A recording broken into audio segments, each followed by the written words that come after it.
Spaza shops have long played a central role in our local communities. We must stop paying lip service and act now, providing affordable goods, creating jobs, and serving as accessible points of service for our communities.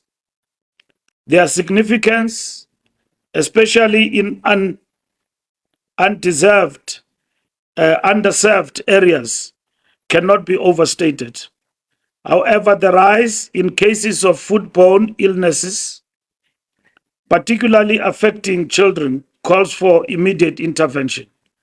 The ANC, in collaboration with all our structures and community partners, is engaging with stakeholders in law enforcement, government and local business association to introduce stricter health and safety protocols for these establishments.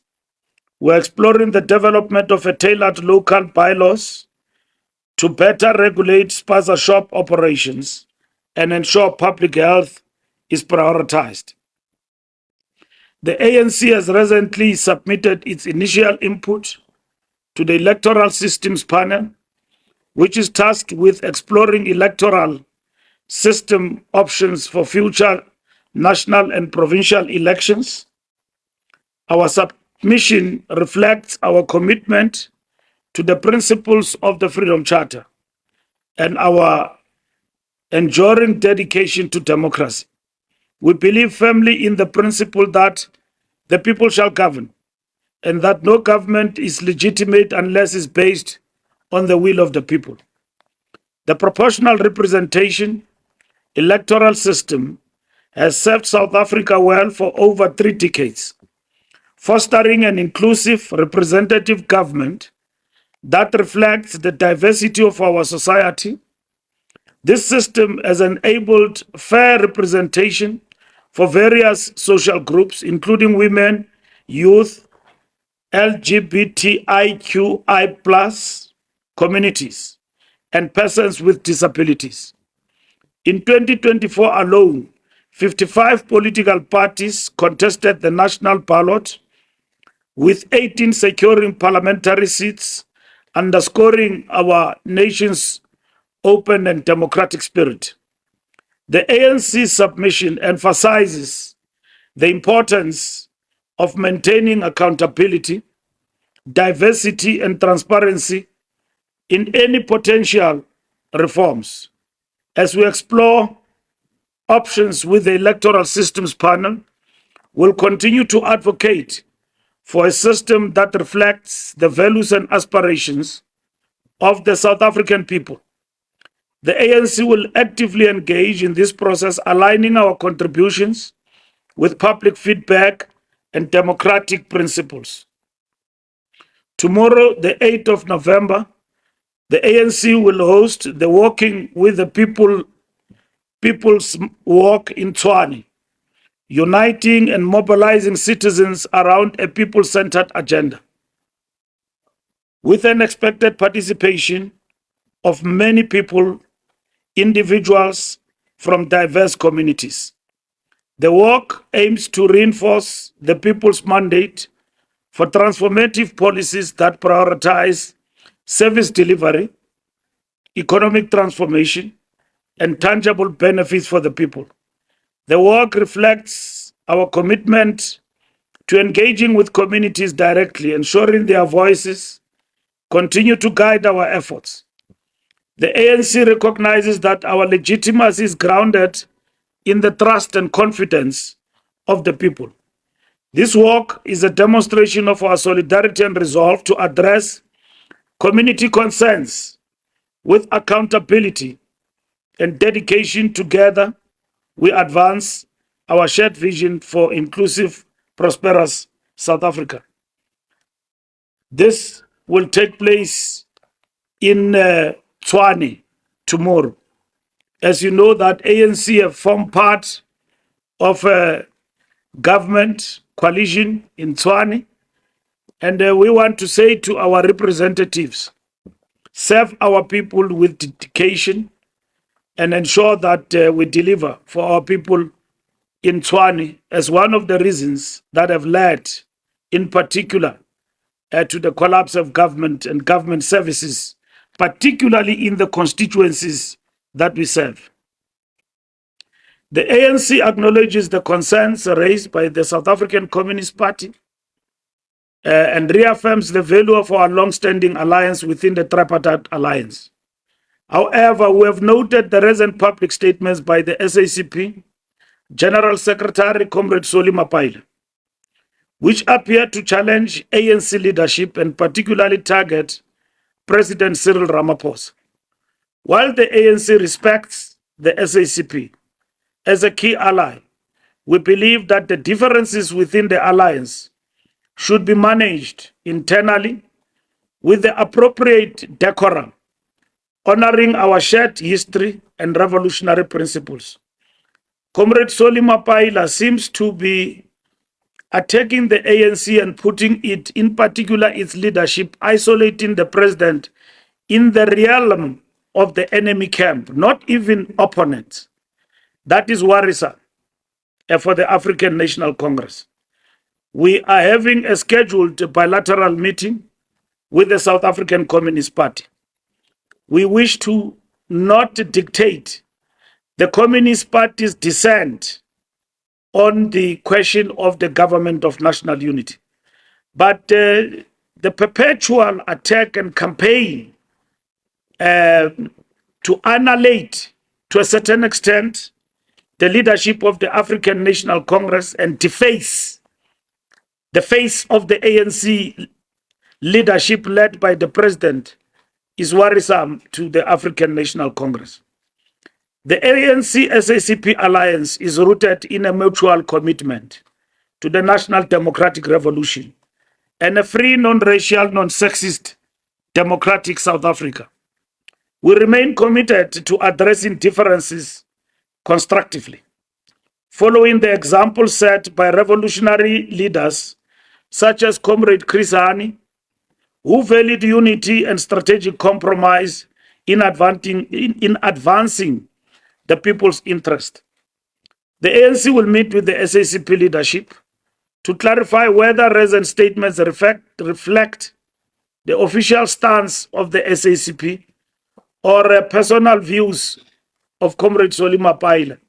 But over and above that, to debate and understand the characterization of the SACP's total departure from how we understood each other before and after the establishment of the government of national unity. We have always respected Comrade Soli. We don't doubt his benefits as a leader of the SACP, even now. But what he does, it borders on doubting the bona fides of the ANC leadership. And it boils down to personal attacks perpetually, which are very much worrisome. That's not how revolutionaries must approach each other and debate issues. We respect the right of the SACP in the context of the democratic debate in the alliance and our movement to engage openly and robustly on matters. And we look forward to this engagement with the SACP and other members of the tripartite alliance. It is no secret that even within our ranks in the ANC, comrades did have reservations about the government of national unity. At an ideological level, we have clarified what this means for the revolution in South Africa. And we have also clarified and characterized what this moment means. We cannot mourn forever. We have taken off, and the government of national unity is in operation as we speak. The African National Congress categorically rejects the baseless claims by Helen Zille regarding their alleged role in shaping South Africa's government of national unity. We view these claims as not only false but deliberately misleading, aiming to distort historical facts and elevate her importance in national matters where they lack any foundational relevance. Zille's repeated urge to interference in the internal affairs of the ANC and her ongoing public attacks on President Cyril Ramaphosa expose a shameless bid for power and influence, one she has neither earned nor will attain through such reckless posturing. We see through these calculated attempts to undermine the ANC's leadership. It is clear that Zille and her party seek only to weaken the ANC from within, hoping to gain what they cannot secure at the ballot box. This is not genuine criticism, but rather a desperate grasp at the relevance by a party failing to appeal to the vast majority of South Africans. As the ANC, we need no external figures to prop up our president. Our internal unity and the resolve of our members is testament to the mandate we have been entrusted with by the South African electorate. We stand as the legitimate representatives of our people, continuously renewing and strengthening our movement to uphold the will of the people. Zille's claims of introducing public-private partnerships to South Africa are nothing short of ludicrous. The ANC-led government has long pioneered cooperative projects that have led to the significant milestones, such as successful hosting of the 2010 FIFA World Cup and the development of the Gautrain, all achieved through effective planning and coordination under ANC leadership. To suggest otherwise is a transparent attempt to hijack the legacy of ANC-led governance for a party's political gain. In her remarks, Zille exposes her agenda to push herself into a position of undue influence within the GNU while undermining the ANC's foundational role. We need to make it very clear. If the DA want to leave the GNU, it's their call. They can leave tonight, they can leave tomorrow.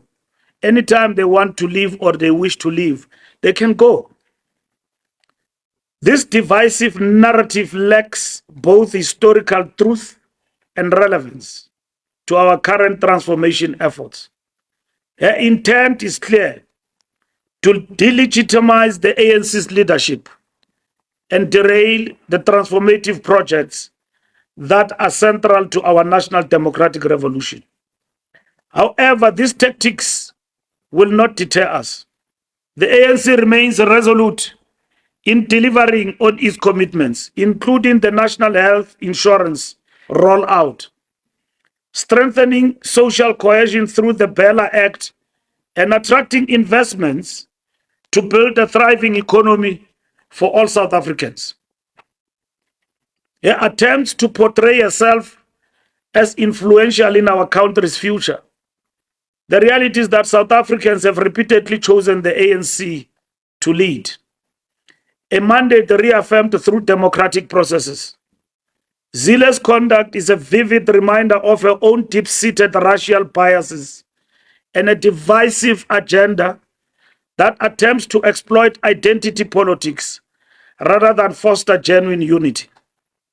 From orchestrated marches to the Voortrekker Monument to openly exclusionary rhetoric, the DA's pattern of behavior speaks volumes about its intentions and underlying values.